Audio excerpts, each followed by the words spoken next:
Tafsir Surah At-Tin dari Tafsir Ibnu Katsir, surah ke-95, surat Makkiyah, 8 ayat, dan diturunkan setelah surah Al-Buruj. A'udzubillahi minasyaitonirrajim. Bismillahirrahmanirrahim. Wattini, demi buat tin, wa zaitun, dan zaitun,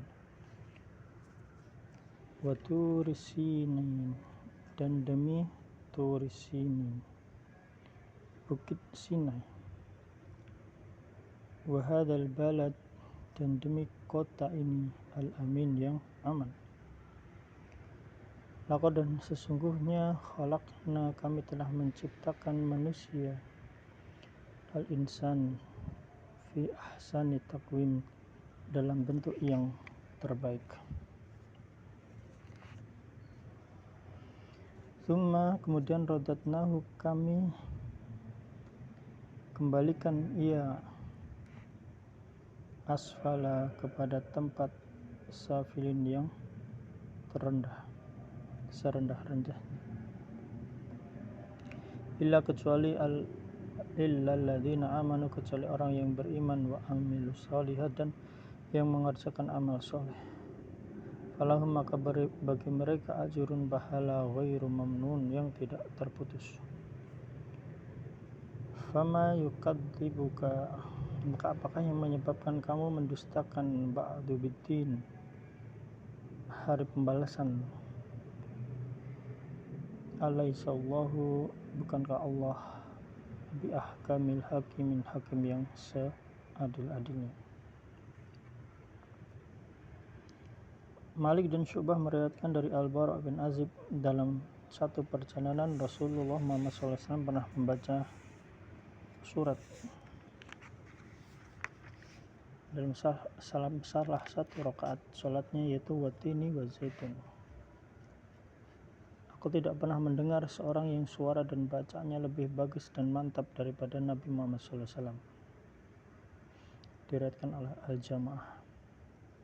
Demi tin dan zaitun, dan demi bukit Sinai, dan demi kota ini yang aman. Tin dan zaitun adalah tempat di mana buah tin dan zaitun tumbuh di Baitul Maqdis, tempat di mana Nabi Isa alaihissalam diutus oleh Allah. Dan demi bukit Sinai di mana Allah Ta'ala berbicara langsung dengan Musa alaihissalam. Dan demi kota ini yang aman, yaitu kota Makkah, negeri yang akan mengamankan orang yang masuk ke dalamnya, tempat di mana Rasulullah Muhammad SAW diutus. Di dalam kitab Taurat halaman terakhir tercantum 3 perkara. Allah datang dari bukit Sinai, yaitu bukit di mana Allah berbicara langsung dengan Nabi Musa putra Imran. Dan bersinarlah dari Sa'ir, yaitu gunung Baitul Maqdis, tempat di mana Allah mengutus Isa. Dan mengumumkan dari gunung Faran, gunung Makkah, tempat di mana Allah mengutus Nabi Muhammad SAW. Allah menyebutkan mereka sesuai dengan tartib urutan keberadaan, sesuai dengan waktu. Allah bersumpah dengan yang paling mulia, kemudian yang lebih mulia, kemudian dengan yang lebih mulia lagi. Sesungguhnya kami Allah telah menciptakan manusia dalam bentuk yang sebaik-baiknya. Inilah yang disumpahkan bahwa Allah telah menciptakan manusia dengan bentuk paling baik dan membentuk dengan pendirian yang kokoh anggota tubuh yang sempurna dan mempercantiknya. Kemudian kami Allah mengembalikan ia manusia ke tempat yang serendah-rendahnya, ke dalam neraka, apabila tidak taat kepada Allah dan tidak mengikuti Rasulnya. Itulah sebabnya Allah Ta'ala berfirman, kecuali orang yang beriman dan mengerjakan amal soleh.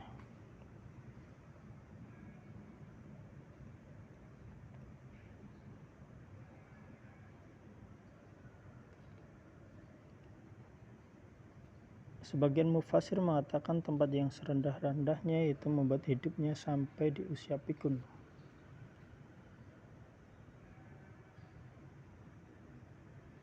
Namun pendapat ini jika demikian tidak pantas bila dilanjutkan dengan pengecualian orang yang beriman dari hal itu, karena usia pikun kadang juga menimpa orang yang beriman. maka tempat yang serendah-rendahnya yang lebih tepat adalah neraka. Itu bagi orang yang tidak taat kepada Allah dan tidak mau mengikuti Rasul-Nya. Ini sebagaimana firman Allah Ta'ala, demi waktu sesungguhnya manusia dalam kerugian kecuali orang yang beriman dan beramal soleh. Jadi yang benar tempat serendah-rendahnya itu adalah neraka.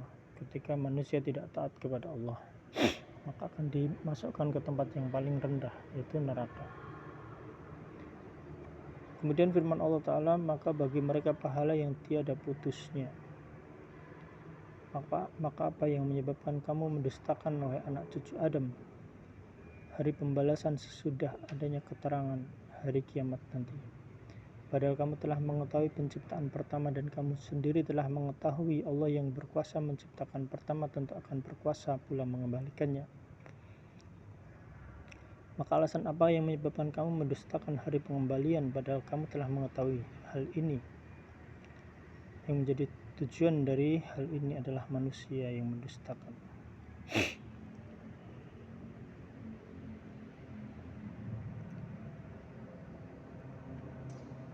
Maka apa yang menyebabkan kamu mendustakan hari pembalasan, hari kiamat?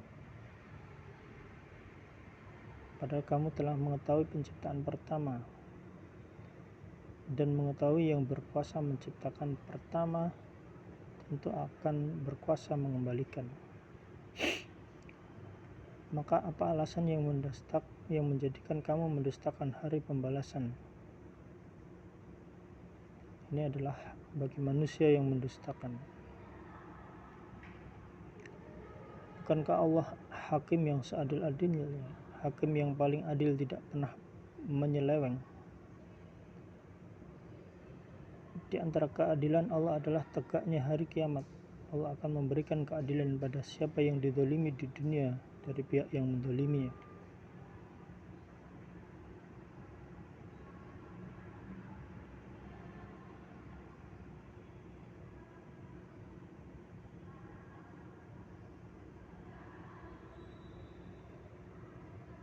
Fa'idha qara'a ahadukum watini wa zaitun, bila seorang dari kalian membaca watini wa zaitun fa'ata ala akhiraha alaihissallahu biahkamil hakimin, dan sampai kepada akhir, maka hendaklah ia mengatakan bala wa ana ala dzalika minasyahidin, benar dan aku terhadap hal itu termasuk orang yang menjadi saksi.